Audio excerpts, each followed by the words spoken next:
இயற்கை வளங்களை வந்து பாதுகாக்கிறதும் இயற்கை உயிரினங்களை வந்து பார்த்திங்கன்னா நம்ம வந்து ஒரு ஆராய்ச்சிக்கு தானே வேணும். அது என்ன தப்பு, அது என்ன அது உங்களுக்கு என்ன பிரச்சனை? உங்களுக்கு வந்து நான் கேட்டிங்கன்னா கிண்டல் பண்ண மட்டும்தான் தெரியும். இப்போ நான் பார்க்குறேன், என் பார்வையில் நான் பார்க்குறேன், மாடுகளை பாதுகாத்தா நல்லது தானே. மரம் வந்து ஓட்டு போட போதா அவருக்கு அப்படி சொல்லிட்டு, மாடு வந்து ஓட்டு போட்டால் அவர் தான் முதலமைச்சர் சொல்லி கிண்டல் நக்கல் அடிச்சவங்களாம் இருக்கிறான். நான் சொல்கிறேன், அவனுடைய அறியாமையை தான் நான் பார்க்குறேன். எளிமையான தலைவருடைய காமராஜருடைய படத்தை வச்சுட்டு தன்னை வந்து நெருங்கவே கூடாதுன்னு சொல்லிட்டு கிரீஸ் தடவுறான். நான் இப்போ யோசிக்கிறேன்ல, இல்லை அதெல்லாம் கிடையாதுங்க, அதெல்லாம் வந்து நான் சப்போர்ட் பண்ணுவேங்க அப்படின்னு சொல்ல முடியாதுல்ல. அப்போ இந்த இடத்துல வந்து சீமான் மேலே தோல் மேலே கை போட்டுக்கலாம். சீமான் எப்போ பார்த்தாலும் தோல் மேலே கை போட்டுக்கலாம் சார், ஒன்றும் பிரச்சனையே கிடையாது. இல்லை அவர் கை மேலே தோல் மேலே கை போடுவார், அப்படி தானே. அப்போ அந்த மாதிரி லீடர் தான் நமக்கு தேவை. காஸ்ட்லியான தலைவர் நம்ம இதுக்கு அவர் அப்படியே விட்டுருவோம், டிஸ்டர்ப் பண்ணாமல் அவர் போட்டோம். அண்ணன் திருமாவுடைய மனசாட்சிக்கே விட்டுருவோம். இந்த விஷயத்தில் நீங்கள் வந்து ஒரு கட்சி, ஒரு ஆளுங்கட்சிக்கு அழுத்தம் தர இடத்துல இருக்கீங்க. குறைஞ்சபட்சம் நான் கேட்டேன்னா ஒரு சமரசத்துக்காக ஒரு குழு அமைச்சு கூட வந்து பேச்சுவார்த்தை நடத்தியிருக்கலாம் அந்த மக்களுக்காக வேண்டி. ஆனால் ஒரு பார்வையாளராக வந்துட்டு என்னக்கா அதுக்கப்புறம் நீங்கள் தத்துவம் பேசுறீங்கன்னா அந்த தத்துவம் வைத்து நிரப்பாதில்ல. சீமான் வந்து எம்பி ஆகணும், எப்போ ஆகிருக்க முடியும்? போன தேர்தலே ஆகிட்டுருக்கலாம். அவர் முடிவு பண்ணியிருந்தா ஒரு கூட்டணிக்கு போயிருந்தாக்கா இன்னும் வந்து நிச்சயமாக ஒரு எம்பி ஆகிருக்கலாம். அது ஒரு வகையில் வந்து பார்த்தா இதை கம்பேர் பண்ணும்போது அது பரவாயில்ல. இங்கே என்ன நீங்கள் 4 சீட்டு வாங்கி என்ன மாற்றம் நிகழ்ந்தது சொல்லுங்கள். இப்போ நீங்கள் எம்பி ஆகிட்டீங்க, 2 முறை எம்பி ஆகிட்டீங்க, 3 முறை எம்பி, நான் 4 சீட்டு வாங்கிட்டீங்க. என்ன மாற்றம் நடந்துச்சு? பெரிய நிகழ்த்தி காட்டின ஒரு அதிசயத்தை சொல்லுங்கள். அந்த ஒடுக்கப்பட்ட மக்களுக்கான கட்சி இது. நீங்கள் வந்து செய்து காட்டிய ஒரு அதிசயத்தை சொல்லுங்கள், அற்புதத்தை சொல்லுங்கள், என்ன நடந்துச்சு?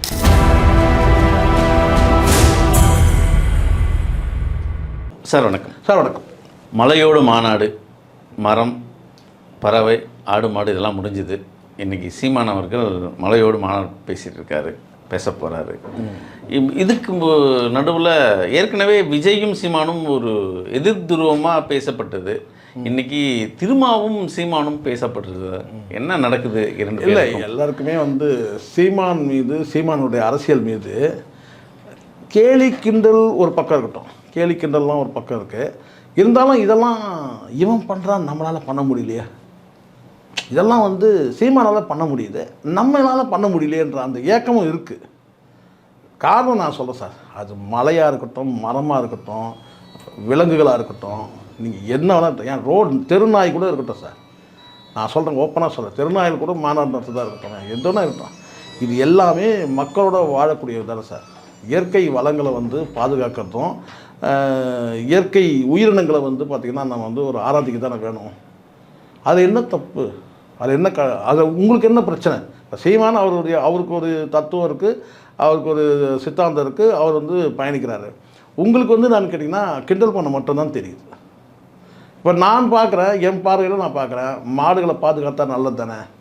ஏன்னா வந்து நம்ம வந்து பால் இல்லாத பொருள் இன்றைக்கி எத்தனை பொருள் இருக்குது நீங்கள் எடுத்துங்க. அது ஸ்வீட் ஸ்டால் போனாலும் சரி பால் தான், அன்றாட டீ கடையில் தான் பால் தான். பால் இல்லைனாலும் வந்து ரத்த சோகை வருதுன்னே சொல்கிறான். பல குழந்தைகளுக்கு வந்து பார்த்திங்கன்னா வந்து பால் இல்லாத ரத்த சோகையாக இருக்கிறது தெரியுது. ஸோ அப்படி இருக்கும்போது அப்போ பாலுக்கு அவசியம் கண்டிப்பாக மாடு.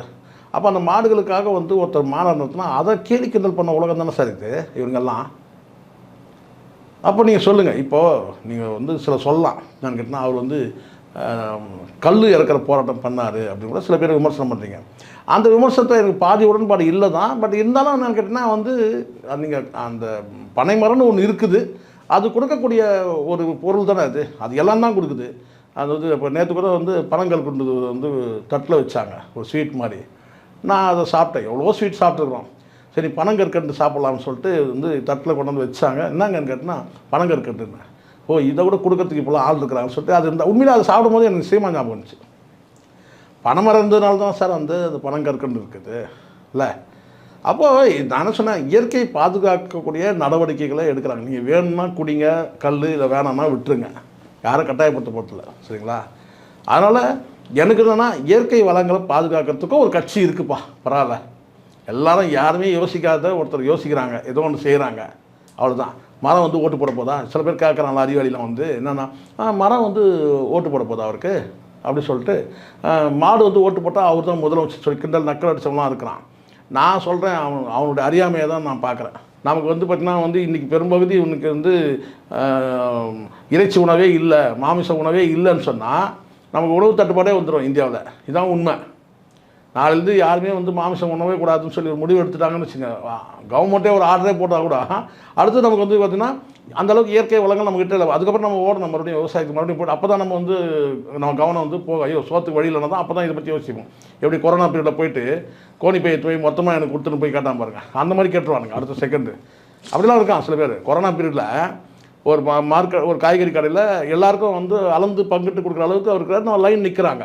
ஆனால் ஒருத்தன் வந்து நான் சென்றான் மொத்தத்தையும் எனக்கு போட்டுரு ரேட் பேசலாம், எங்கள் முன்னாடியே பேசலாம் ரேட்டை. ஏய் எல்லாருக்கும் பகிர்ந்து கொடுத்தியா, நீ மட்டும் வாழ்ந்த போதும் எல்லோரும் வாழணும்ல, அந்த மாதிரி ஆள்லாம் இருக்கிறாங்க. ஸோ இது ஒரு உதாரணத்துக்கு தான் நான் சொல்கிறேன். இயற்கை வளங்கள் வந்து பாதுகாக்கிறது நல்லது தான். இயற்கை வளங்கள் பாதுகாக்க முடியுமா கேட்டால் நமக்கு இந்த இறைச்சி உணவு வந்து கூட நம்ம வந்து காய்கறி உணவு கூட கொஞ்சம் நம்ம மாறுவோம் இல்லையா? ஸோ அதனால் வந்து ஆடு மாடுகள் பொறுத்த வரைக்கும் சார் கண்டிப்பாக வந்து நமக்கு பால் வளத்துக்கு கண்டிப்பாக வந்து மாடுகள் தேவை, ஆடு. இதன் மூலமாக இயற்கை சுழற்சி ஒன்று நடக்குது. அப்போ பறவைகளுக்கு ஏமாறோம்னா நடத்தலாமே, விதைகள் பெருகிறதுக்கு காரணமே வந்து பறவைகள் தானே. ஸோ இப்போ இதெல்லாம் வந்து ஒரு ஆழமான ஒரு விஷயந்தான் சார். இது வந்து மேம்போக்காக பார்க்குறோம், கிண்டல் தான் பண்ணுவான், கண்டிப்பாக நிச்சயமாக பண்ணுவான், கிண்டல் தான் பண்ணுவான். ஆனால் இது ஒரு ஆழமான நான் எனக்கு பிடிச்சிருக்கு இந்த சிஸ்டம், எனக்கு ரொம்ப பிடிச்சிருக்கு. நான் மாடுகளுக்காக வந்து ஒருத்தர் வந்து மாநாடு நடத்துகிறாரு, இது எவனா கிண்டல் பண்ணுறான் கேலி பண்ணுறான். ஆனால் விமர்சனங்கள் அப்படி வரும், விமர்சனம் வரும் சார். எல்லாத்தையும் தமிழில் ஆட்கள் இல்லை, கூடுற கூட்டம் கிடையாது. இன்னைக்கு திமுக பக்கம் சீமான் சாய்ந்துட்டாரு, எதிர்த்து பேச ஆள் இல்லை, இது போல பல விமர்சனங்கள் சீமான் மீது வந்துட்டு இருக்குது. கேட்குறேன் இப்போ என்ன பிரச்சனைனா எல்லாரும் சொல்லக்கூடியதுதான். திமுக வந்து இப்போ ரீசெண்டாக சொன்னாங்க சபரீசனை பார்த்து மணிக்கணக்கில் பேசியிருக்கிறாரு. அது நான் கொஞ்ச நாள் முன்னாடி விஜய் பார்த்து பேசினாரு கூட சொன்னாங்க.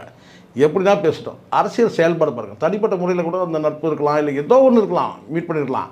இப்போ நான் கூட ஒருத்தரை மீட் பண்ணுறேன், அடுத்த செகண்டாக அவர் கட்சியில் இருக்கிறவங்கள போயிட்டு நான் வந்து இப்போ நேற்று கூட வந்தார், விஜய் கட்சியில் ஒரு தம்பி வராரு, வந்து கொஞ்சம் ஒரு 10 நிமிஷம் என்கிட்ட பேசுகிறாரு.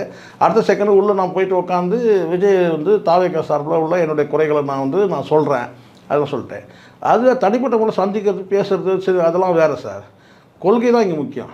நேற்று வரைக்கும் வந்து திமுகவை சாடிட்டு தான் இருக்கிறாங்க.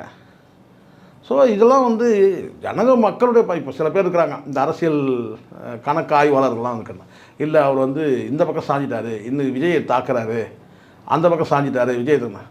நான் சொல்கிறேன், என் பார்வைக்கு எது சரின்னு படுத்தோ நான் செயல்படும் போது, சீமாவுடைய பார்வைக்கு எது சரின்னு படுத்தோ அவர் செயல்படுறாரு. இப்போ என் பார்வைக்கு நான் சொல்கிறேன், விஜய் வந்து ஒரு அரசியல் தீய சக்தி அப்படின்னு நான் சொல்கிறேன். ஏன்னா அணுகுமுறை வச்சு நான் சொல்கிறேன். ஒருத்தன் வந்து தொடவே கூடாது சொல்லி கிரீஸ் தடவுறான், ஒருத்தன் தூக்கி வீசுகிறான், குப்பை வீசுகிற மாதிரி. இப்படிப்பட்ட ஒரு தலைவர் நமக்கு தேவையா?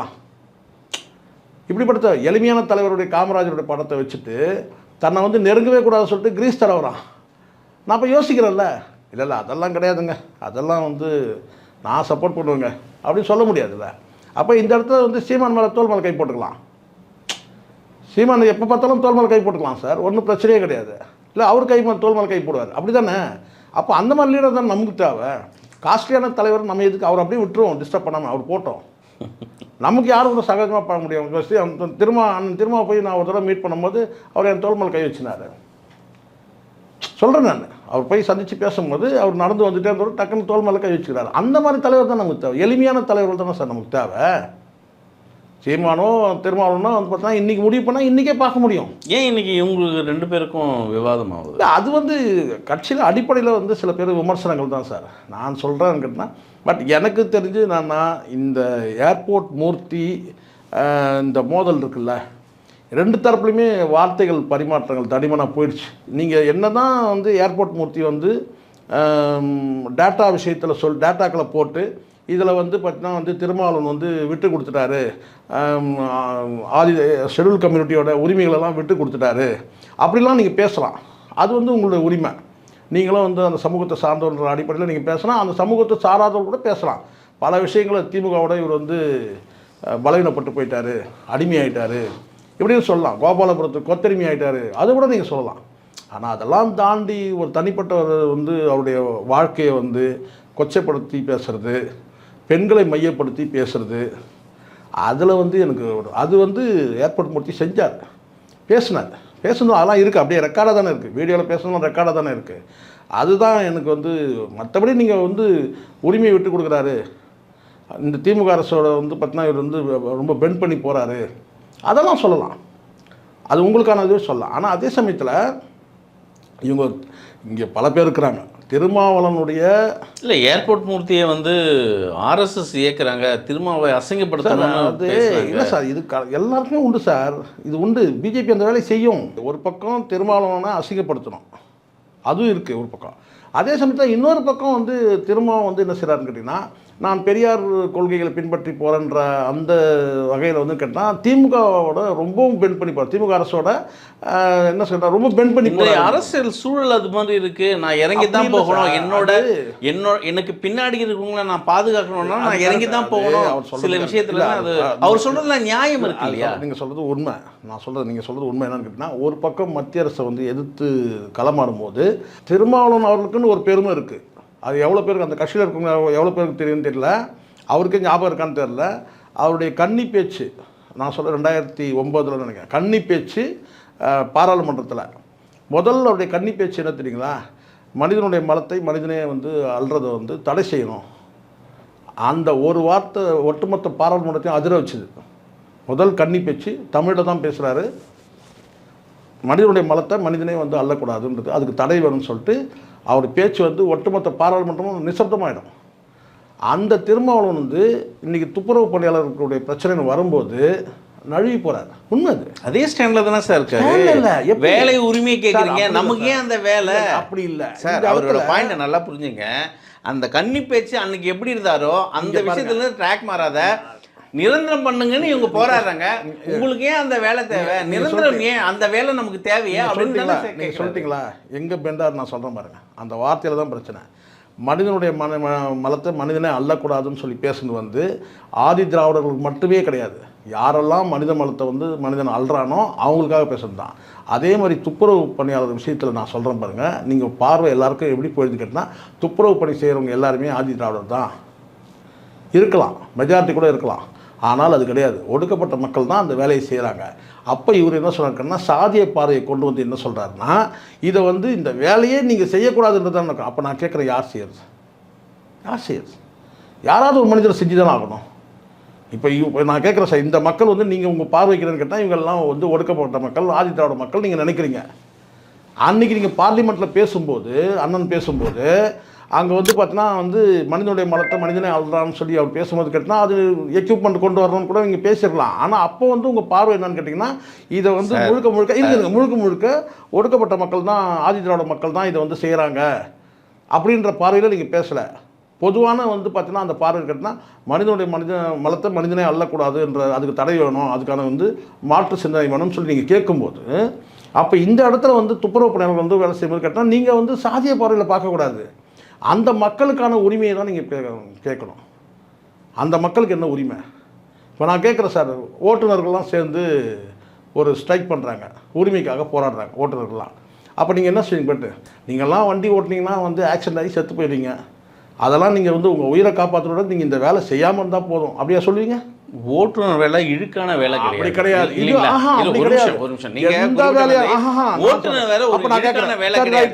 இங்க மலை மல்றது வந்து ஒரு இழுக்கான வேலை இல்லையா? வர்ணம் அடிப்படையில இவர்கள் இந்த வேலையை செய்யணும் அப்படின்ற குறிப்பிட்ட பேசுற அந்த வார்த்தையை வந்து முடிச்சிட்டீங்களா? மக்களை கொச்சைப்படுத்துற மாதிரி தானே முடிச்சிங்களா? நான் சொல்றேன், இப்போ நான் சொல்றேன், இந்த பணி வந்து பார்த்தீங்கன்னா குறிப்பிட்ட சமூகத்தை வந்துமே வந்து ரெக்ரூட் பண்ணுறாங்கன்னா அதுக்கு நீங்கள் தடை கேளுங்க. இந்த வேலையை கொடுக்குறது வேலையை வந்து பார்த்தீங்கன்னா யாரை ரெக்ரூட் பண்ணாங்கன்னா இந்த நபரில் மட்டும்தான் ரெக்ரூட் பண்ணாங்கன்னா அதுக்கு நீங்கள் தடை கேளுங்க. இப்போ நடக்கிற பிரச்சனை அது கிடையாது, அவனுடைய ஜீவாதார பிரச்சனை, வாழ்வாதார பிரச்சனை. அப்போ போயிட்டு நீங்கள் வந்து பார்த்தீங்கன்னா உங்களுடைய அஜெண்டாவை கொண்டு வந்து திணிக்கக்கூடாது. நான் மீண்டும் கூட நான் சொல்கிறேன், யாருக்கும் இந்த வேலையை இவங்க தான் செய்யணுன்றதான் கிடையாது. அது இந்த துப்புரவு பணினா நாயுடும் செய்யலாம், மூலியாரும் செய்யலாம், வந்து இருக்கிற மொத்த எந்த ஜாதி வேணாலும் செய்யலாம். ஆனால் நீங்க செய்யறாங்களா இந்த இடத்துல இந்த மக்கள் செய்யலாம் சார், இப்ப செய்யறாங்களா? அதுதான் கேள்வி. செய்யணும், அதுதான பார்வை. இன்றைய மக்கள் பார்வையில இன்னைக்கு துப்புரவு பணியாளரை யாரா பாக்குறாங்க? ஒடுக்கப்பட்ட மக்கள். சரி சார், நான் கேட்கறேன், இன்னைக்கு இந்த மக்களுக்கு வந்து பாத்தீங்கன்னா வேலை இல்லை, அடுத்து ஜீவாதாரம், அதுக்கான ஆல்டர்னேட்டிவ் இருக்காங்க. வடமாநிலத்தவர்கள் எவ்வளவு பேரு அப்ப நீங்க என்ன வேலை இங்க செய்யறாங்க? நான் என்ன கேட்கிறேன், ரைட், நீங்க சொல்ற மாதிரி இந்த மக்கள் வந்து இந்த வேலையை செய்யக்கூடாது தான் நான் நினைக்கிறேன்னு சொல்லும்போது, அப்ப அரசு கிட்ட நீங்க வந்து வேலை வாய்ப்பு, வேற வேலை வாய்ப்பு வாங்கி கொடுக்கணும்ல. நீங்கள் நியாயமாக சொல்லுங்கள். இப்போ இந்த ரைட் உங்கள் மனசு நான் ரொம்ப பாராட்டுறேன். ரைட், உங்களுக்கு வந்து எண்ணமே இல்லை. என்னென்னா இந்த மக்கள் வந்து இந்த வேலை செய்யவே கூடாதுன்றது தான் என்னுடைய எண்ணம். அது உங்களுடைய தொலைநோக்கு எண்ணம் தான். ரைட், நான் பாராட்டுறேன் உண்மையிலேயே. ஆனால் அப்போ இந்த மக்கள் வந்து பார்த்திங்கன்னா இந்த சம்பளம் வாங்கிட்டு இருக்க மக்களுக்கு வேறு ஆல்டர்னேட் என்ன இன்றைக்கி? எம்ஜிஆரும் கலைஞரும் ஒரே இடத்துல இது காரில் போயிட்டு இருந்தாங்களாம். அப்போ வந்து கலைஞர் வந்து என்ன செஞ்சாராம், வந்து 2 பேரும் உட்காந்துருக்கும்போது பிச்சைக்காரர் வந்து கேட்கும்போது 2 சைடு பிச்சைக்காரர் வராங்க. அப்போ எம்ஜிஆர் உடனே பேக்கெட்லேருந்து 4 எடுத்து போட்டாராம். அப்போ 4 எடுத்து போட்ட உடனே என்ன சொன்னால் அங்கே தான் பார்வை டிஃப்ரென்ஸ் ஆகுது. கலைஞர் சொன்னால் எதுக்கு போட்டிங்க, அது யூஸ் கிடையாது, நீங்கள் 4 போட்டது ஒன்றும் இல்லை, இந்த 4 எடுத்து போய்ட்டு ஆக்கி வந்து அது கடையில் போய்ட்டு ஏதோ ஒன்று வாங்கி சாப்பிட்ருவான், அவனுக்கு உழைக்கணுன்ற எண்ணமே வராது, அடுத்து இன்னொரு 4 யார் கொடுப்பாங்கன்னு சொல்லிட்டு வந்து நிற்பான் அப்படின்னு கலைஞர் சொன்னாராம். அதுக்கு அவர் என்ன சொன்னாராம் எம்ஜிஆர், இப்போ வந்து அவன் வந்து வந்து பசியோடு வந்து கேட்குறான். இப்போ நான் இந்த வந்து நான் போட்ட இந்த 4 வந்து பார்த்திங்கன்னா அவனை பசியாத்திட்ட பிறகு அவன் வந்து யோசிக்க ஆரம்பிப்பான். அடுத்தது நம்ம வந்து ஒன்று சொல்கிறேன், அவனுடைய பார்வை யோசிக்க ஆரம்பிப்பான், உழைக்க ஆரம்பிப்பான்ற மாதிரி அவர் சொல்கிறாரு. இங்கே தான் டிஃப்ரென்ஸ். இவர் என்ன சொல்கிறாரு, இந்த 4 நாள் சாப்பிட்டுட்டு அடுத்த 4 நாளுக்கு இன்னொருத்தங்கிட்ட போய் நிற்பான்னு இவர் சொல்கிறாரு. இவர் என்ன சொல்கிறாருன்னா, இல்லை இந்த 4 நாள் வந்து பார்த்தீங்கன்னா அவன் வந்து வாங்கி அவன் இப்போதைக்கு அவன் பசி ஆறணும், இப்போ உயிர் போகிற மாதிரி இருக்குது, அவன் பசி எடுக்குது அவனுக்கு, இப்போ அவன் பசிக்கு நிவாரணம் தேவை, அதை நான் பண்ணிட்டேன், அவன் அதுக்கப்புறம் யோசிப்பான்றார். இதுதான் டிஃப்ரென்ஸ். எம்ஜிஆர் சத்துணவு திட்டம் கொண்டு வராரு. சத்துணவு திட்டம் கொண்டு வரும்போது பார்த்திங்கன்னா கலைஞர் விமர்சனம் பண்ணுறாரு. அன்றைக்கி மாலை முரசில் வருது, மாலை மலரில் இது வருது. என்ன சொல்கிறாருன்னா, இனிமேல் அந்த பிள்ளைங்களும் வந்து காலையில் எழுந்த உடனே பாட புஸ்தகங்களை தேடாது, தட்டு டம்ளர் தான் தேடுங்க இவர் பண்ண வேலைக்கு அப்படின்னு சொல்கிறார். கிண்டல் பண்ணுறாரு. யார் பண்ணுறது? கலைஞர். இனிமேல் காலையில் எழுந்துக்கும் போது பிள்ளைங்க தட்டு டம்ளர் தான் தேடும், பாட புஸ்தகங்களை தேடாது, வீட்டு பாடம் எழுதாது, தட்டு டம்ளர் தான் தேடும்னு சொல்கிறாரு. அதே கலைஞர் வந்து 89 ஆட்சிக்கு வந்த பிறகு என்ன சொல்கிறாருன்னா, உண்மையான சத்துணவுன்னு சொல்லி போட்டு முட்டையோடு போட்டார். ஒரு படி வந்து ஸ்டாலின் அதிகமாக போய் என்ன சொல்கிறாங்க, மார்னிங்கு வந்து டிஃபனும் போட ஆரம்பிச்சார். இப்போ எப்படி சொல்கிறீங்க, இந்த மாற்றம் எப்படி? ஸோ இதுதான் நான் சொல்ல வர்றது. என்னன்னு கேட்டிங்கன்னா, ஒரு நாளில் இந்த மாற்றம் ஏற்படாது.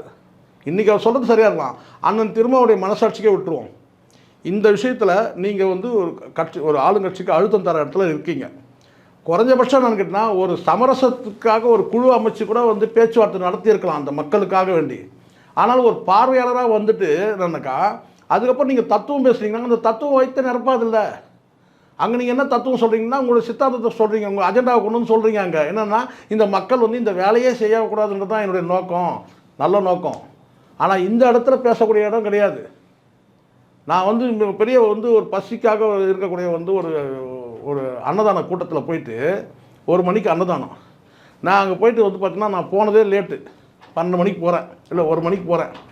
அங்கே வந்து பார்த்தீங்கன்னா எப்படா வந்து சோத்த போடாங்கன்னு மக்கள் இருக்கும்போது பார்த்தீங்கன்னா அங்கே போயிட்டு நான் வந்து நீ எங்கள் பேச்சை கேளுங்க, என் பேச்சை கேட்டு உங்கள் கிட்ட பசியெல்லாம் நான் பறந்து போயிடுன்னு நான் சொல்லிட்டு நான் என்ன பேசினாலும் போதும் முடியாது சீக்கிரம் தான் சொல்லுவான்.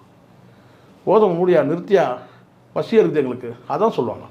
நீங்கள் எந்த இடத்துல உங்களுடைய தத்துவத்தையும் உங்கள் அஜெண்டாவையும் சொல்லணும்னு இருக்குது, இந்த இடத்துல நீங்கள் அதை சொல்லக்கூடாது. சரி, திருமாவுக்கும் சீமானுக்கும் என்ன சார் விவாதம்? ஏன் இது வந்து இல்லை சார், எனக்கு கேட்டால் ஒரு சித்தாந்த மோதலாக கூட இருக்கலாம்னு நான் நினைக்கிறேன். ஏன்னா இவர் தமிழ் தேசிய சித்தாந்தன்ற அந்த பாதையில் இவர் பயணிக்கிறாரு. இவருடைய பெரியாரிய கொள்கைகளோடு இவர் வந்து பயணிக்கும் போது அதில் தான் இவங்களுக்கு வந்து என்னன்னா ஒரு தள்ளுமுள் இருக்கலாம். ஒன்று.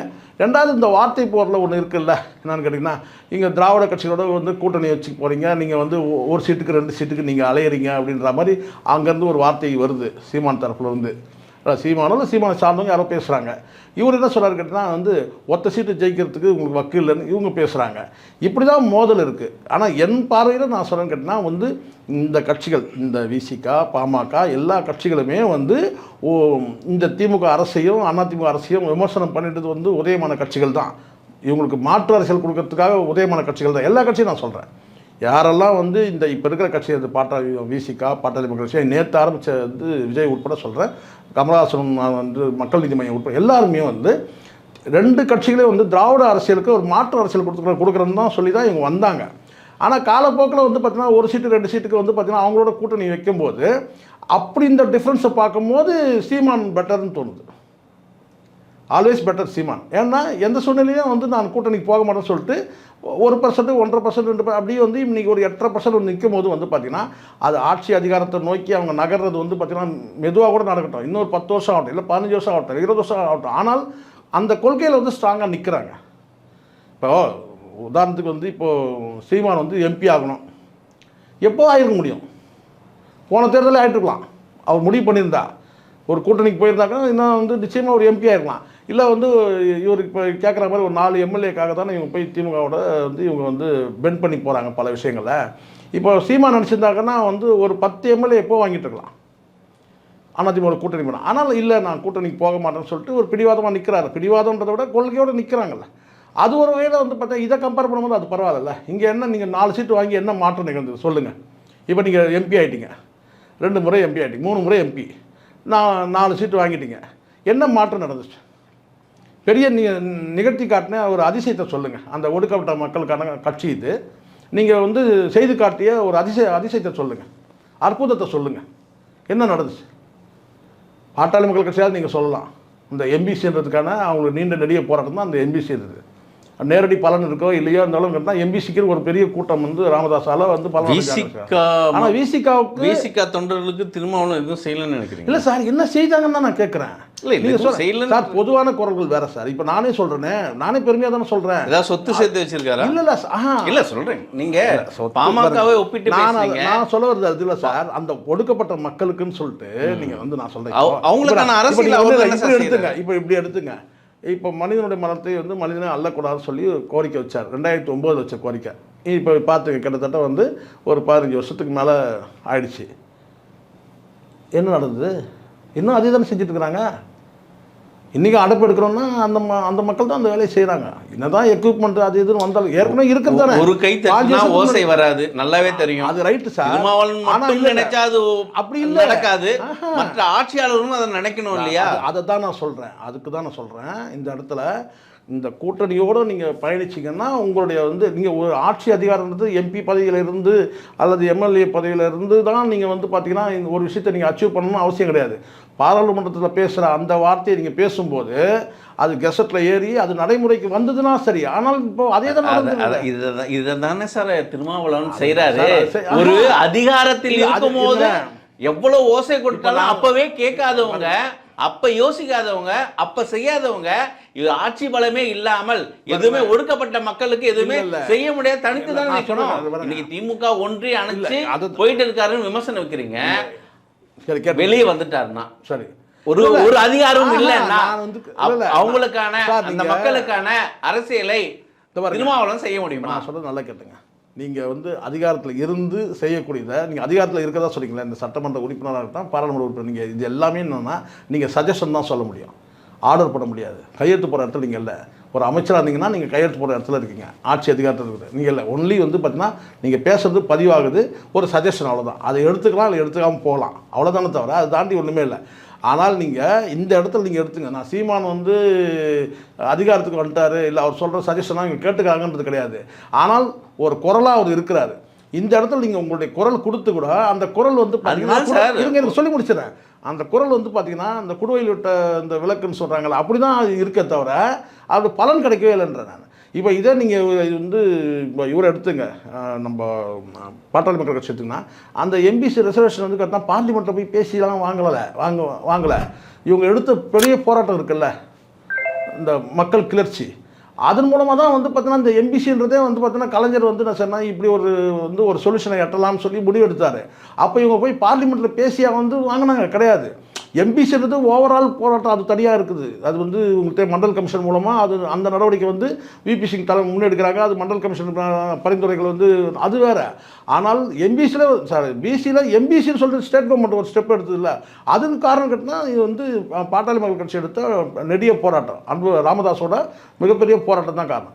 அந்த மாதிரி மக்களுக்கான போராட்டத்தை நீங்கள் வந்து முன்னெடுத்தால் தான் உங்களோட இருப்பாங்க. இப்போ என்ன ஆகுதுன்னு கேட்டிங்கன்னா சார், திமுக அரசுக்கோ இல்லை அதிமுக அரசுக்கோ இவங்க வந்து பெண்ட் பண்ணி போகிறாங்க. எல்லாத்துலேயுமே இவங்க வந்து பார்த்திங்கன்னா வந்து இவங்க வந்து குரலை வந்து தாழ்த்திக்கிறாங்கன்ற அந்த பரவலான அந்த தகவல் இருக்குது.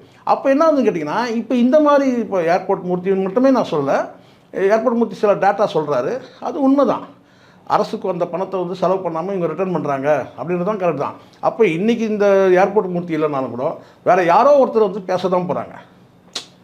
இன்றைக்கி இவர் இல்லை, இப்போ ஏர்போர்ட் மூர்த்தி இல்லைன்னா இன்னொருத்தர் யாரோ ஒருத்தர் வருவாங்க. யாரோ ஒருத்தவங்க கேட்டால் இந்த கேள்வி கேட்க தான் செய்வாங்க. அப்போ கேள்வி கேட்குறோம்னா நீங்கள் வந்து செருப்பால் அடிக்கவும் முடியாது. இதை தாண்டி தனிப்பட்ட முறையில் வந்து ஏர்போர்ட் மூர்த்தி தடித்த வார்த்தைகள் பேசினாருன்றதுலாம் அதை மாற்றே கிடையாது. நான் அதை ஆதரிக்கவே கிடையாது. எந்த வகையிலும் வந்து திருமாவளவனை வந்து பார்த்தீங்கன்னா வந்து ஒரு சின்ன ஒரு கூண்டுக்குள்ளே அடைக்க முடியாது. நீங்கள் வந்து தனிப்பட்ட விமர்சனம் பண்ணி ஒரு கூண்டுக்குள்ளே அடைக்க முடியாது அவரை. ஆனால் பொதுவான விமர்சனங்கள் வரும்போது கேட்டிங்கன்னா அது உண்மைதாங்க, பரவலான அந்த கருத்து இருக்குது. ஏர்போர்ட் மூர்த்தி இன்றைக்கி பேசுகிறாரு, பேசாமல் பல பேர் இருக்கிறாங்க, பத்திரிகையாளர் கூட தெரியும், பலருக்கும் தெரியும் திருமாவளவன் வந்து ரொம்ப பெண்ட் பண்ணி போகிறாரு அப்படின்றது.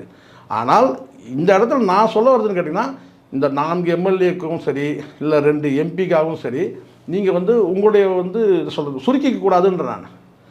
திருமாவளவன்னா கேட்டால் வாழ்க்கையை அர்ப்பணிச்சவர் ஒடுக்கப்பட்ட மக்களுக்கு போது பார்த்தீங்கன்னா ஒரு துப்புரவு பணியாளர் வந்து ஒரு போராட்டம் பண்ணும்போது அந்த இடத்துல வந்து அவருடைய உதுத்துற அந்த வார்த்தைகள் இருக்குல்ல, அது எந்த வகையிலையும் சப்போர்ட்டாக இல்லையே அந்த மக்களுக்கு, ஆதரவாக இல்லையே. இன மக்கள் கூட இல்லை, நீங்க அரசியல் படுத்தி கல்வியோட தரத்தை சொல்லி இருக்காரு. எல்லாமே எவ்வளவு ஃபாலோவர்ஸ் இருக்காங்க. பேச்சுக்கள் பாருங்க நல்லா இருக்கு. அதுதான் நான் என்ன சொல்லிட்டேன் உங்களுக்கு, மனிதனுடைய மலத்தை மனிதனை அள்ளக்கூடாது சொல்ற அந்த வார்த்தை இருக்கிறது தான். இது எல்லாமே வந்து அவருடைய பேச்சாவே இருக்கு, செயலாக்கத்துக்கு வரலன்னு சொல்றேன் நான். செயல் வடிவம் பெறலை. அப்போ செயல் வடிவம் பெறன்னு கேட்டால் நீங்கள் வந்து வெகுஜன மக்கள் போராட்டம் மூலமாக தான் கொண்டு போக முடியுமே தவிர, நான் இந்த கட்சிகளோடு சேர்த்து ஒரு 4 எம்எல்ஏ வந்தபோது என்னன்னு கேட்டால், இந்த 4 எம்எல்ஏல வந்து போய்ட்டு அந்த தொகுதி மக்கள் பிரச்சனை தான் பேச முடியும். தனியாக வந்து ஒடுக்கப்பட்ட மக்கள் இப்போ நான் கேட்குறேன், ரொம்ப சிம்பிளாக எளிமையாக கேட்குறேன். நீங்கள் வந்து இந்த அண்ணன் பொறுத்த வரைக்கும் இந்த துப்புரவு பணியாளர் விஷயத்தில் வந்து அவர் ஒரு கருத்தை சொல்லிட்டு போகிறாரு. இந்த 4 எம்எல்ஏக்கள் இருக்கிறாங்கல்ல, இந்த 4 எம்எல்ஏக்குமே வந்து பார்த்தீங்கன்னா ஒடுக்கப்பட்ட கட்சியான விசிகாவோட எம்எல்ஏ. இந்த 4 எம்எல்ஏக்கள் வந்து பார்த்தீங்கன்னா அந்த மக்களுக்கு ஆதரவாக உட்காந்துருக்கலாமே, ஒரு 4 நாள் உட்காந்துருக்கலாமே, 4 பேர் 4 நாள் உட்காந்துருக்கலாமே. நீங்கள் ஒடுக்கப்பட்ட மக்களுக்கான கட்சி தானே. நீங்கள் அங்கே சாதி நீங்கள் ஆதி திராவிடன்னு பார்க்க வேண்டாம், துப்புரவு பணியாளர்கள் ஒடுக்கப்பட்ட மக்கள் ஒரு 4 நாள் உட்காந்துருக்கலாமே, அரை மணி நேரம் உட்காந்துருக்கலாமே. அப்போ என்ன அர்த்தம்? அப்போது மாநில அரசோட பகைவை வந்து நம்ம கொள்ளக்கூடாது, அதுதான் உங்களுக்கு நோக்கம்.